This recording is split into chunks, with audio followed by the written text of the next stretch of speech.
There is a throne in the oldest darkness before the world had a name. You cannot see it clearly, the light has not been invented yet, the sun is not a thing that exists, the stars are not yet burning.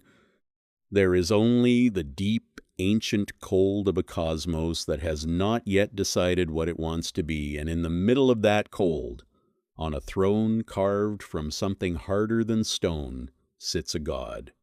His name is Cronus, Lord of Time, King of the Titans, ruler of everything that is and everything that will ever be until it isn't. He is holding something in his hands.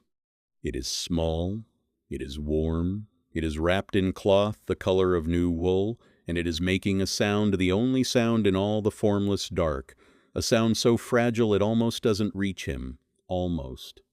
He looks down at it for a long moment, and then he opens his mouth and swallows it whole. This is not a story about monsters. This is not a story about evil. This is not a story about gods who hated their children. This is a story about gods who loved them and destroyed them anyway. And if that sounds familiar to you, if something in your chest just tightened without knowing why, stay with me, because what the Greeks were doing when they told this story was not entertainment.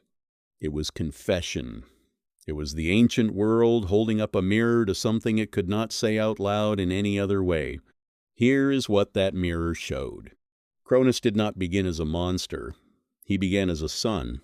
He began standing in the shadow of his own father, Ouranos, the sky god, who was so terrified of his children that he pushed them back into the body of the earth the moment they were born, sealing them inside the darkness of Gaia's womb so they could never threaten him. Gaia screamed, her children screamed, and Ouranos sat on his throne and called it love. It was Cronus who ended it. It was Cronus who took the flint sickle his mother pressed into his hands, who waited in the dark, who struck. He overthrew his own father and took the throne. Here's what most people miss. The moment Cronus sat down on that throne, the moment the crown settled on his head and the cosmos acknowledged him as king, he heard a prophecy. Not a rumor, not a warning. A prophecy spoken by the same forces that had spoken the shape of the universe into existence. You will be overthrown, it said, by your own child, the way you overthrew your father. The way your father tried to stop you? Cronus heard this. And he made a decision. He would not make his father's mistake. He would not push his children away. He would not exile them or imprison them or try to hold back what was coming with distance and cruelty. No. He would be smarter than that. He would be closer than that. He would keep them. He would hold them inside himself where nothing could reach them, where no prophecy could find them, where the future could not use them against him. He told himself it was protection. That is the oldest lie in the universe. And Hesiod, writing in the 8th century before the Common Era in his great poem The Theogony, recorded what it looked like not as allegory, not as metaphor, but as cold cosmological fact.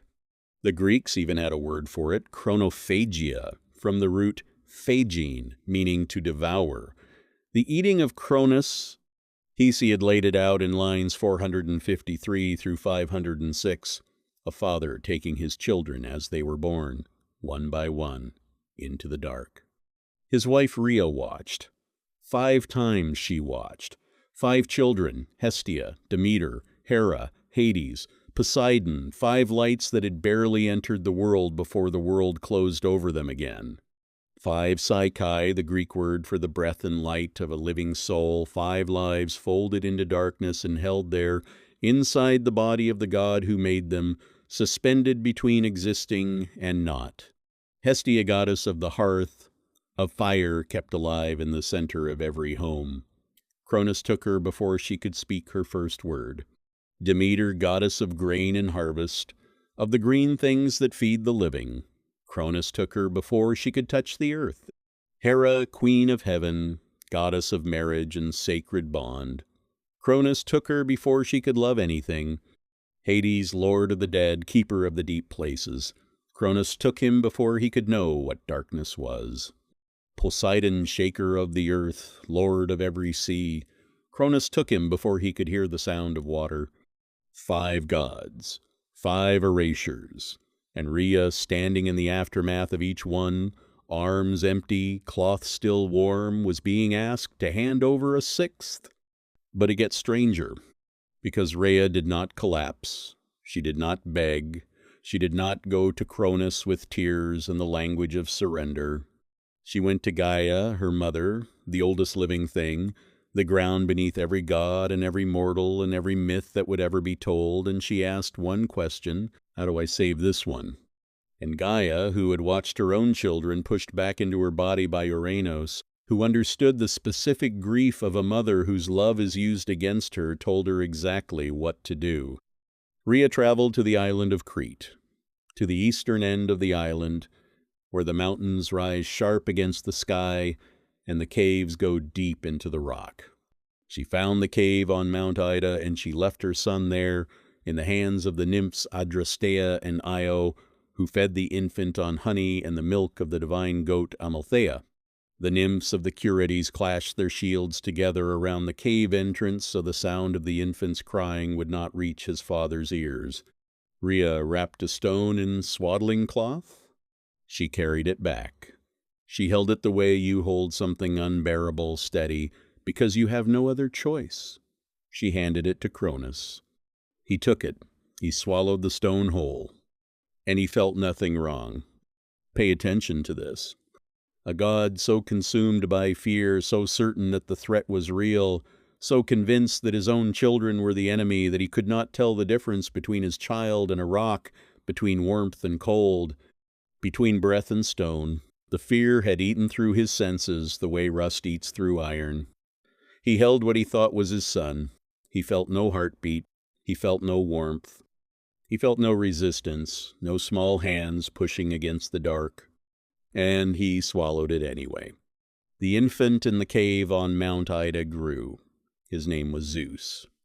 In the ancient Greek, connected to the Proto-Indo-European Daius, meaning the bright sky, the shining one, the light that comes after dark. He was raised on honey and goat's milk and the sound of clashing bronze. He grew up knowing that his father had swallowed his brothers and sisters. He grew up with a single purpose. When Zeus was ready, he found his father. The goddess Metis gave Cronus a substance that forced the body to release what it had consumed, and it worked. Cronus vomited. Out of the darkness of a Titan god's stomach came 5 Olympians: Hestia, Demeter, Hera, Hades, Poseidon, blinking into the light of a world they had never properly seen, carrying in their bodies the memory of a darkness that had no bottom. The stone came out first. The Greeks said it landed at Delphi at the very center of the world, the navel of the cosmos, where it stood for centuries as a monument to the moment a lie was undone. The war that followed was called the Titanomachy, the Battle of the Titans. For 10 years the cosmos shook, mountains used as weapons, the sky split, the sea boiled.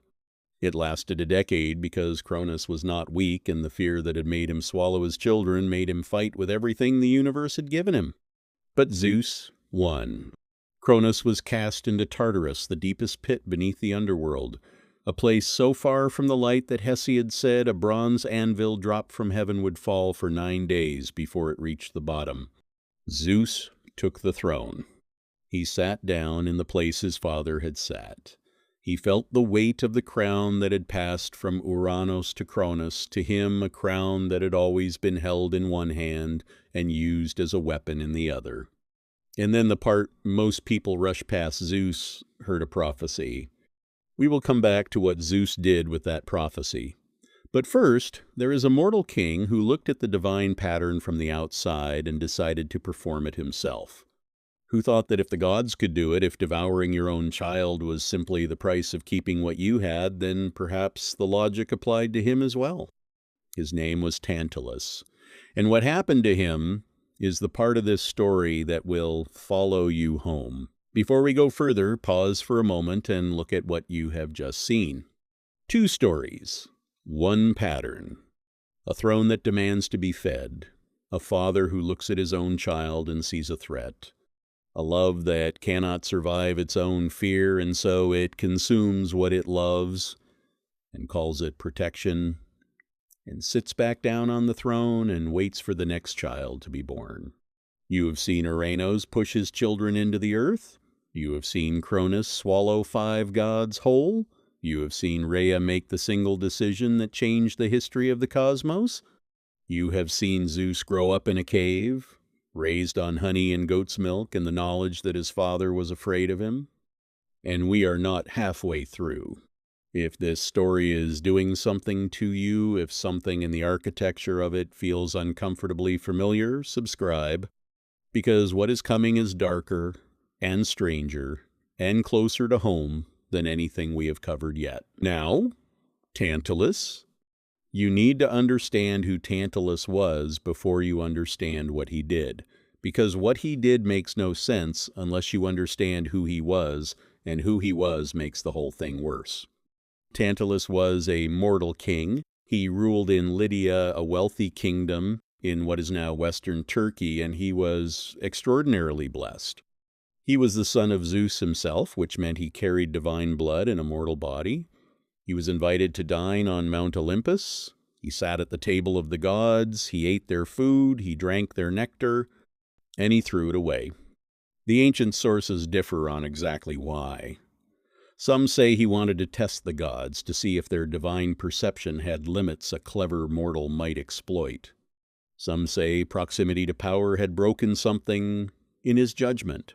Pindar, writing his first Olympian ode in 476 BC, was so disturbed by the original myth that he rewrote it, softened it, made Tantalus's crime something lesser and more bearable. But the older versions do not let him off so easily. Tantalus killed his son. His son's name was Pelops, a child with his father's blood and his whole life ahead of him. Tantalus took that life, cooked the body, and served it at a banquet to the gods of Olympus. The Greeks had a word for what Tantalus committed: hubris. Not merely pride the English loses too much. Hubris in the ancient sense was the act of crossing a boundary the universe had drawn in fire, the deliberate violation of the sacred order. Tantalus did not stumble into this. He chose it. With full knowledge of what he was doing, he placed his son's body on a table before the gods of the universe and waited to see what would happen. Here is what happened. The gods recoiled.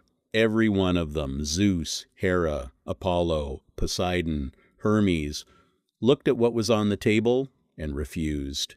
They knew immediately. You do not spend eternity in the presence of the sacred and fail to recognize its desecration. All except one, Demeter, who had only recently lost her daughter Persephone to the underworld, who was still hollow with grief, still moving through the world with the distracted anguish of a mother whose child had been taken, did not notice. She reached for the food without thinking, and she ate. A shoulder, just a shoulder. When the gods understood what had happened, they acted. Hermes descended. Pelops was reassembled, every piece gathered and restored, the missing shoulder replaced with ivory, the boy returned to life. Pindar describes him emerging from the cauldron of restoration with skin like gleaming gold, the mark of divine touch permanent on him forever. And Tantalus was sent to Tartarus, not the Tartarus of a sentence that ends, the permanent one, the eternal one. He stands for the rest of time in a pool of water that reaches his chin, and every time he bends to drink, the water recedes. Above his head hang branches of fruit, figs and apples and pears and pomegranates, ripe and heavy and close enough to touch, and every time he reaches up, the wind moves the branches just beyond his fingers. Forever thirsty, forever hungry, forever almost. The English word tantalizing comes from his name. Every time you use that word, in any conversation, in any language descended from the Greek, you are carrying Tantalus with you. His punishment became a word, his crime became a concept. The Greeks were so certain of what he represented that they folded him into the language itself. Now watch what happens next. Because here is what nobody says out loud about the story of Tantalus and Pelops.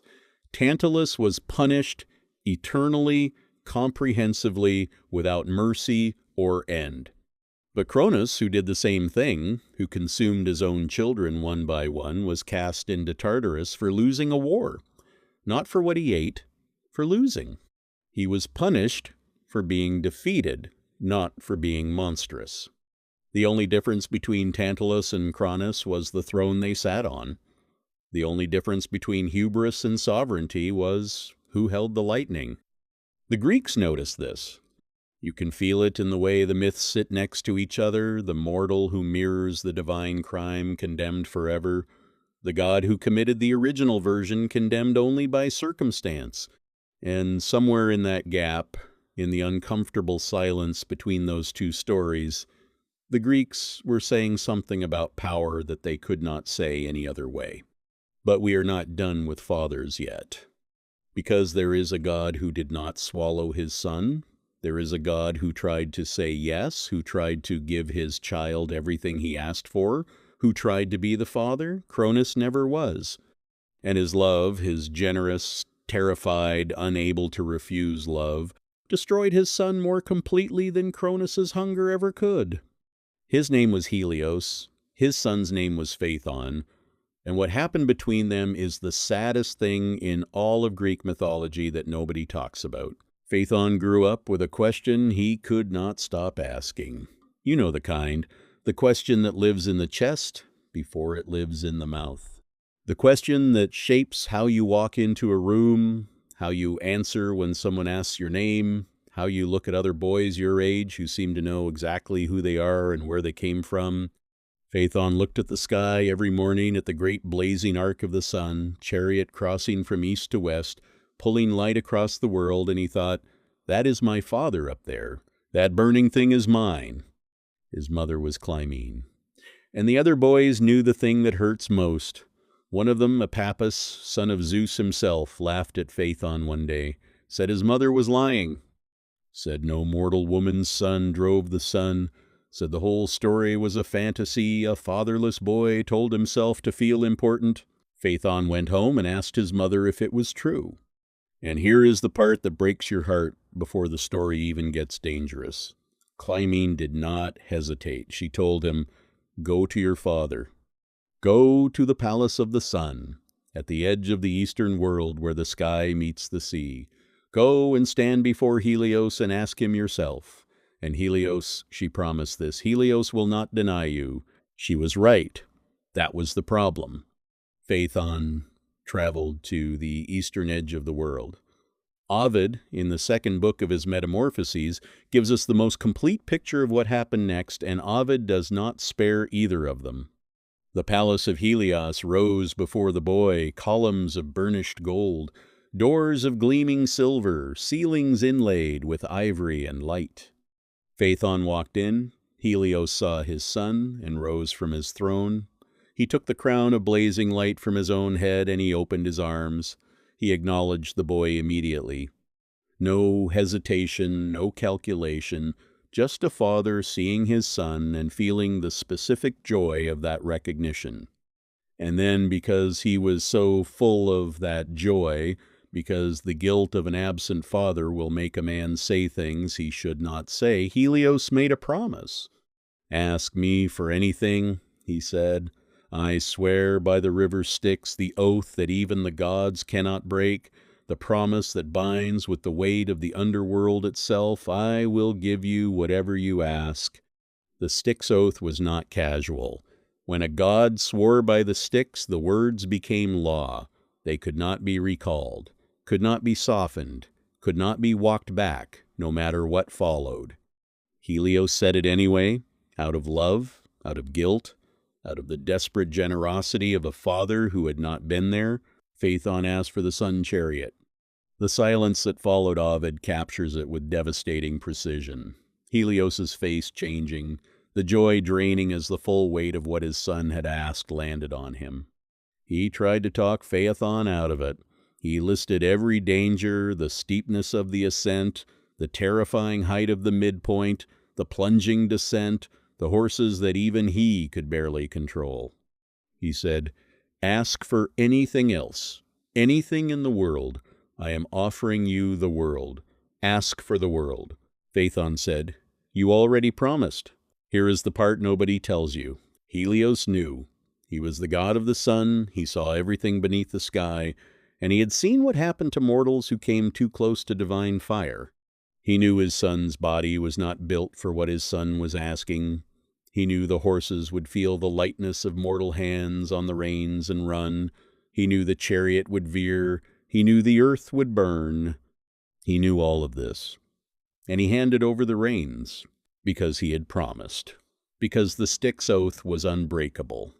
Because, and this is what makes Helios not a villain but something far more tragic, because some part of him could not bear to be the father who looked his son in the face and said, "No, not again." He had already been absent. He could not refuse again. Love without the courage to say no is not protection. It is a beautiful way to hand someone a weapon and call it a gift. Phaethon took the reins. He climbed into the chariot of the sun, and for one moment, one brief, heartbreaking moment at the top of the eastern sky, he was everything he had ever wanted to be. The son of a god, the driver of the light, the boy who had been laughed at holding the fire of the world in his hands. Then the horses felt him. They felt the lightness of mortal hands, the absence of divine weight, and they ran. Not the steady arc Helios had driven 10,000 times. They plunged toward the earth. The heat came down, and the grass turned to ash, and the rivers began to steam, and the people in the fields below looked up and saw the sun falling toward them. The earth cried out to Zeus, and Zeus raised his thunderbolt. He looked at the chariot, he looked at the boy inside it. He knew whose son Phaethon was. He threw it anyway. Phaethon fell from the sky like a star that had forgotten what it was. The river Eridanus caught him somewhere in the western world.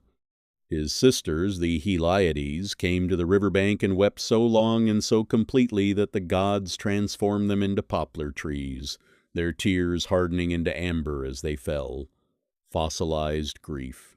Preserved forever at the edge of a river where a boy fell out of the sky. Helios did not drive the sun that day, for one day the world went dark. And somewhere in the palace of burnished gold and silver doors, a god sat with his face in his hands and felt what it costs to give a child everything they ask for. And this is where it gets remarkable. This story is usually told as a warning about ambition. A boy who flew too high. Hubris, again, the crossing of a sacred boundary. And yes, that is in there. But look at the other person in this story. Look at the father who stood in his throne room with the oath already out of his mouth, who knew exactly what would happen, who listed every danger and then handed over the reins anyway. Phaethon's hubris was wanting to drive the sun. Helios's was believing that love excuses the consequences of a promise you should never have made. Two kinds of destruction. Both dressed as something else, one dressed as ambition, one dressed as devotion. Hold that thought, because there is one more father to meet before we reach the end. A father who did not swallow his son, who did not hand him a weapon dressed as a gift. A father who watched his son die on a battlefield and had the power, the absolute, cosmos-shaking power to stop it, and did not. His name is Zeus. His son's name was Sarpedon. And what happened at Troy on the day Sarpedon fell is the most quietly devastating thing in all of Homer. Troy was burning, not the final burning, not the night of the horse and the open gates and the Greek torches moving through the streets. This was the long middle of the war.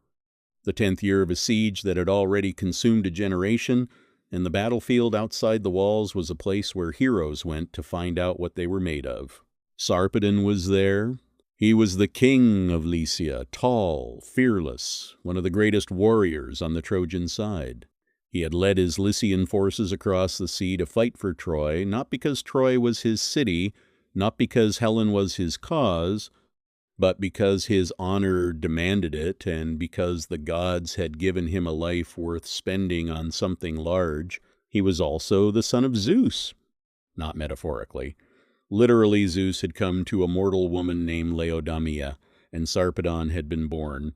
And Zeus had watched this son grow from a distance the way divine fathers always watch, with a love that cannot quite reach through the boundary between immortal and mortal.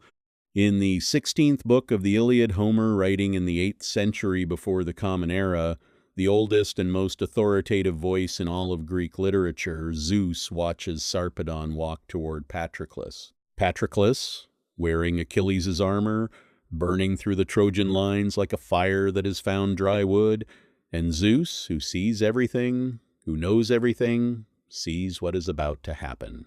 Sarpedon is going to die. Homer stops the action. He pulls back from the battlefield and takes you inside the mind of the king of the gods. And what you find there is not wrath, not calculation, not the cold arithmetic of divine politics. What you find is a father who does not want to let go. Zeus speaks to Hera. And what he says, in the plain language Homer always uses for the moments that matter most, is this: "My heart is torn. Sarpedon is the mortal I love most of all the men alive. And I am considering pulling him out of the battle, setting him down alive in his own country, Lycia, home." Hera's answer is cold and precise and completely correct. "If you do this," she says, "every god on Olympus will want the same. Every god has a mortal they love more than the others." If Zeus reaches down and plucks Sarpedon from the throat of his fate, then every divine parent will do the same. The dead will not stay dead. Fate will become negotiable. The mortal world, which runs on the understanding that what is fated cannot be undone, will come apart. "Let him die," Hera says. "Grieve if you must, but let him die." And this is where it gets remarkable. Zeus does not argue. He does not rage. He does not reach down and stop Patroclus' spear.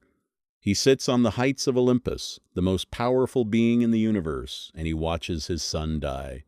Homer tells us Zeus wept, that he sent drops of blood raining from the sky over the battlefield as a sign of his grief, the sky itself bleeding because the king of heaven was in mourning and could not stop it. The Latin word for what binds even the gods to this moment is fatum from fari, to speak. What the fates have spoken becomes law. Even Zeus cannot unhear what the fates have said. Sarpedon fell, and what Zeus did next is the thing to carry out of this story. He called sleep and death, the twin gods Hypnos and Thanatos. He sent them down to the battlefield with one instruction: find my son's body, lift him gently. Carry him home to Lycia, to his own country, to the people who knew his name, to the earth where he belonged. Give him the burial a king deserves. He could not save Sarpedon, so he honored him.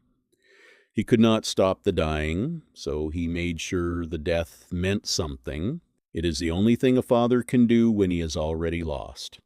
And if that lands somewhere specific in you, if you have ever stood at the edge of something you could not stop and found yourself doing the small thing instead of the impossible thing, the honoring instead of the saving, then you understand Zeus in this moment better than most scholars ever have. But we are not finished.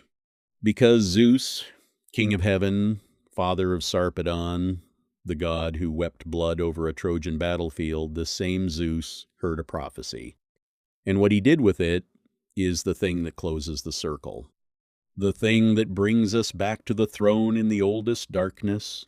The thing the whole story has been building towards since the very first word. Stay with me. After the Titanomachy, after the war, after Zeus had taken the throne and divided the cosmos and established the order of Olympus, he took a wife. Her name was Metis. And Metis was not simply a goddess of beauty or harvest. Metis was the goddess of wisdom, deep wisdom, the kind of intelligence that sees around corners and under surfaces and through the polished face of things to what is actually true. Her name in Greek means counsel, prudence, the capacity to understand what is actually happening when everyone else sees only what appears to be. Zeus loved her, and then Zeus heard a prophecy. the same prophecy his father had heard, spoken by the same forces that had spoken Cronus's doom into existence. A child of Zeus and Metis will be greater than the father, it said. First a daughter, but after her a son. And that son will overthrow Zeus the way Zeus overthrew Cronus, the way Cronus overthrew Ouranos. The cycle does not stop. The throne demands tribute from every generation. What you build, your child will take. Zeus stood at the edge of this prophecy and felt something move through him that he recognized. Fear, the specific fear that lives in the chest of every powerful being who has ever looked at what they have built and understood they cannot hold it forever. The fear that had made Ouranos push his children into the earth. The fear that had made Cronus reach for his newborns with his mouth open. The fear the Greeks understood was not a flaw in the character of these gods, but the inevitable consequence of sitting on a throne that was taken rather than given. This is not a story about monsters. This is not a story about cruelty. This is not a story about gods who are broken in ways that you are not. This is a story about what fear does to love when love is also power. When the person you love most is also the person most capable of replacing you. When the future wears your child's face, Zeus swallowed Métis whole. Not in rage. This was a decision. Deliberate. Calculated. The most powerful god in the universe, who had watched his son die rather than break the laws of fate, who had wept blood over a battlefield, this same god opened his mouth and consumed the woman he loved and the children she carried because the throne had to be held. Because nothing, not love, not wisdom, not even the goddess of wisdom herself, was allowed to be more important than survival. There is a throne in the oldest darkness, before the world had a name, and the god who sat on it was eating. His name was Cronus, and then his name was Zeus. The cycle did not break when Cronus fell.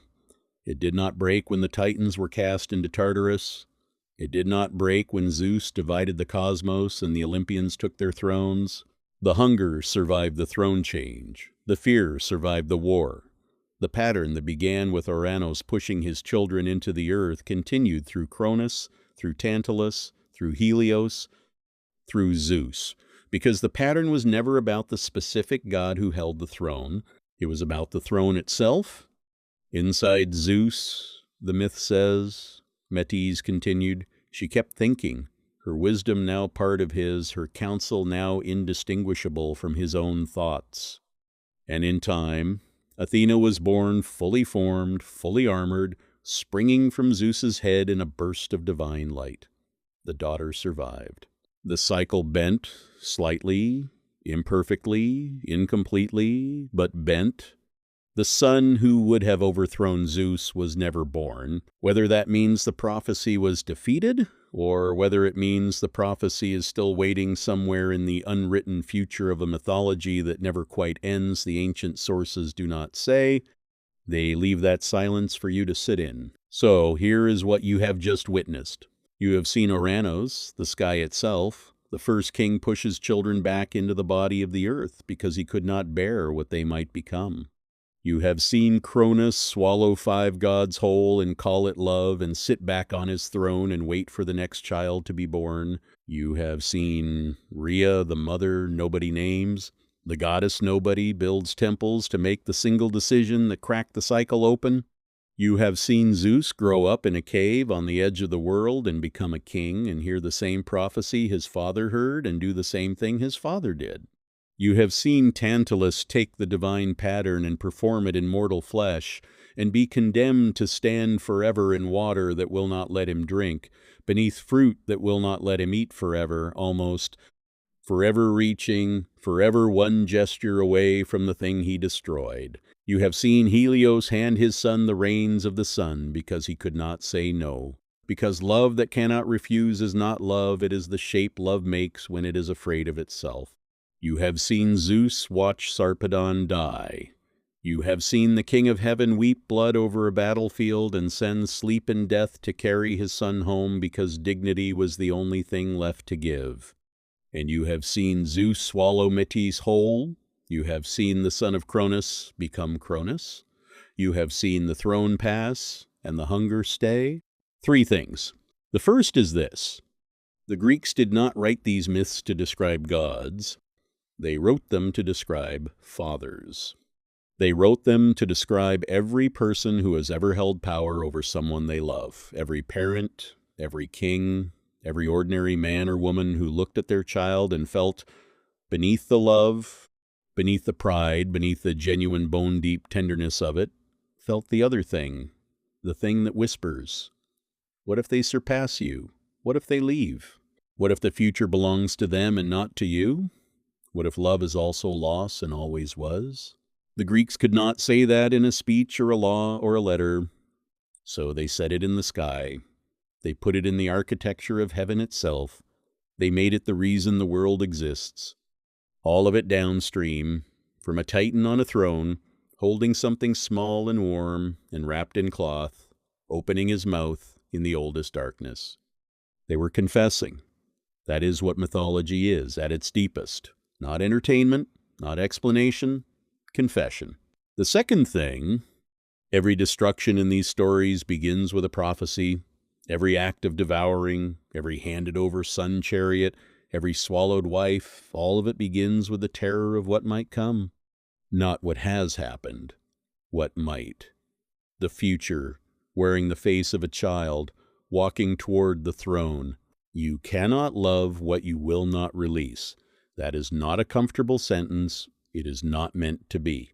The Greeks were not comfortable people. They lived at the edge of the sea in a world that could kill them in 100 ways before noon, and they looked at that world and said, the thing that destroys you is usually the thing you were trying to protect.